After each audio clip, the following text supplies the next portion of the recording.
compilation of menu. Yung mga menu na ginawa mo, niluto mo muna pansamantala. Certificate of trainings ng child abuse yung dati mo. Dami naman mo. Ano ito ba may number? Iyan yung YouTube 9, 10? Oo, sunod-sunod. Dapat i-memorize ko pala yun. Para pag kinanap. May area na best. Area 1. Walang coding na. O bakit kulang ang Walang violet coding na mo? din. Kulang ang violet mo. Ano ito ba may DNA kayo? O iyan yung mga Trinity training namin ngayon. Yan namin salpak lahat. Ay katulad nung nag-training tayo nung May panibago na naman ulit. Salpak ulit. mga certificate. Pati certificate natin, yung pinag-usapan pictures. yung topic natin yung buod ng training natin, salpak din yan. Ayan, pero kay Madam Jean lahat yan. Lahat na nandiyan kay Madam Jean yan. Buti ba ibang kulay? Kasi yan na color coding na. 7 areas na. Ang area 1 clear. Para mas madali namin mahanap yung mga Madam Jean. Siguro ano. Para madaling mahanap. Yan na kayong YouTube. Ito, area 2, 2 lang naman. Area 3, 3, 4. 4 na, kasi may item naman yan. O dahil wala kang mga item, forms lang lalagay mo. Ang area 1, ang marami, dahil yan yun sa bata. Ayun yung 21 lahat yun, 21. O, ito lahat yun. Ito pa na idikit. Kunin ko yung iba dito. O, yun. Yan lahat yung mga folder mo. At least. O, yan ang ilaw. Ito, orange. Ilaw ba ito? Ito, parent volunteers and agreement. Ito, gagawin pa natin ito lahat. Compilation of song. Nagpalaro ka na ba sa mga bata mo? Hindi ko pa na. Nasaan yung mga picture mo? Hindi ko pa na friends. Ito Dami ko kayo. pa lang yung friends.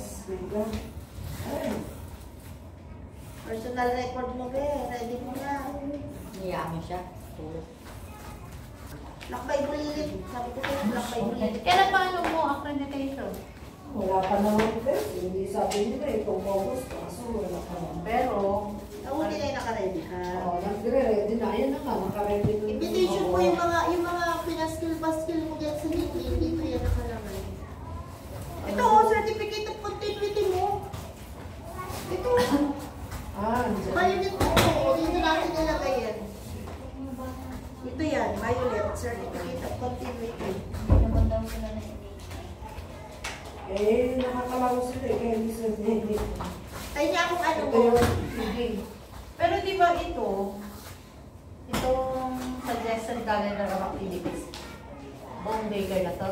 Oo. Galing na yan sa CCD Council na kailangan na yan.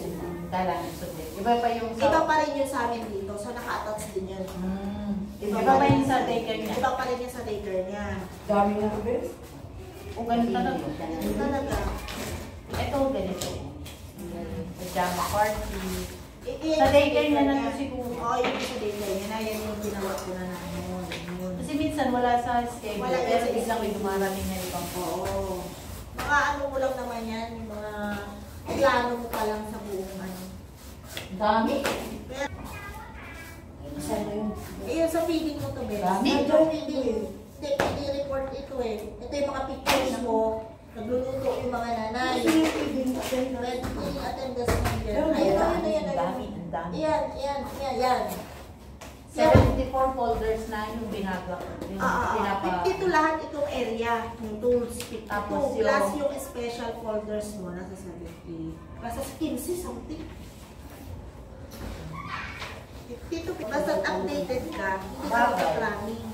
Parang normal na lang yan. Pero kapag hindi Pero pag ang dami mong bata, nasa pag-aano mo lang ng oras. kung mga yan. kasama natin dito ay mga daycare teachers. Look at Madam Lanis, anong tawag dito, ma'am? Panorama.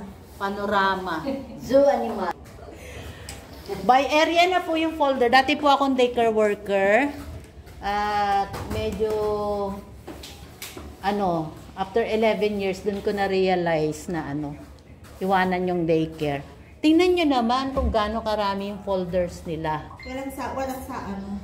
Yan po ang ginagawa nila yearly. Kailangan tuwing mag-a-accredit, merong laman lahat yan. Ngayon po is mas lalong mahirap. Merong internal, validation, then may external validation. So, kung wala po sa puso ang pagtatrabaho sa daycare, di po kayo tatagal. Sa folder pa lang, my God. Ayan. Kaya deserve po ng mga daycare workers sa atin pong mga, sa atin pong mga mambabatas. Ipasa nyo na po yung Magna Carta ng daycare workers. Yes. Sobra pong daming trabaho. Tapos sila pa po yung, maliliit yung allowance. Karamihan po sa mga daycare workers ay hindi pa plantilla position. Sila po ay honorarium lang. Luckily, si Olonga po nakakakuha ng allowance from the school board. Mayroon silang SEF. Ano ba yun? School? No. School Education Fund. Tama? Yes, 3% ng budget ng DepEd. 3% ng budget ng Olonga po napupunta sa SEF. So, yung atin pong mga daycare worker is luckily meron po silang natatanggap dyan. During my time, nung panahon ko po, hindi ko po inabot ang SEF. Ako 7 years po na. Nag-start ako sa volunteer, naging parents committee, naging MOA, hindi ko na inabot yung permanent position sa daycare eh. Nalipat na po ako ng office for 11 years. Sabi ko walang mangyayari sa akin. If I stay, ang tagal ng promotion.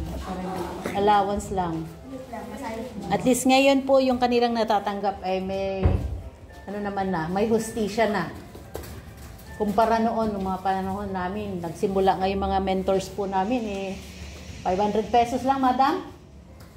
500 a month. 500 pesos a month. Oh, ngayon po magkano na yung pinakamababa sa inyo, madam? 9, 10. pinakamababa, matulad yung 10,000. SEF. Opo. Pag galing pa yan sa funds ng DepEd. Pero sana nga during our time napunta pa po kami sa sa Senate nung naglalabi ng Magna Carta ng daycare workers. Ang may hawak pa po nung time na yun na congressman is si Congressman Locsin. Hanggang sa mawala siya, wala na pong naglabi nung na yan ng Magna Carta for daycare workers. Daming trabaho pero hindi compensated. So guys, please support our daycare teachers. Napakahirap po ng trabaho ng daycare teachers. To 4 years old na mga bata. Kailangan ng mahabang pasensya. Kailangan ng yung passion mo sa pag-handle ng mga ganitong bata. At kailangan nilang ipasa ang kanilang accreditation. Yan. Si Ms. Tahiri po ay assigned sa SBMA. Si Ma'am Mildred dito po sa Pag-asa Daycare Center. Yan, maganda na po yung kanyang daycare. Ayan. Ito po ang daycare center. Kasalukuyan po nilang inaayos ang daycare. Ito si Madam Norlene from SBMA Daycare Center. Ayan. So, inaayos po nila for accreditation na naka-schedule. Okay guys. Sana po yung ating mga mambabatas, mabigyan din po sila ng masilip nila yung batas na nakapaloob sa Magna Carta ng mga daycare workers. Thank you.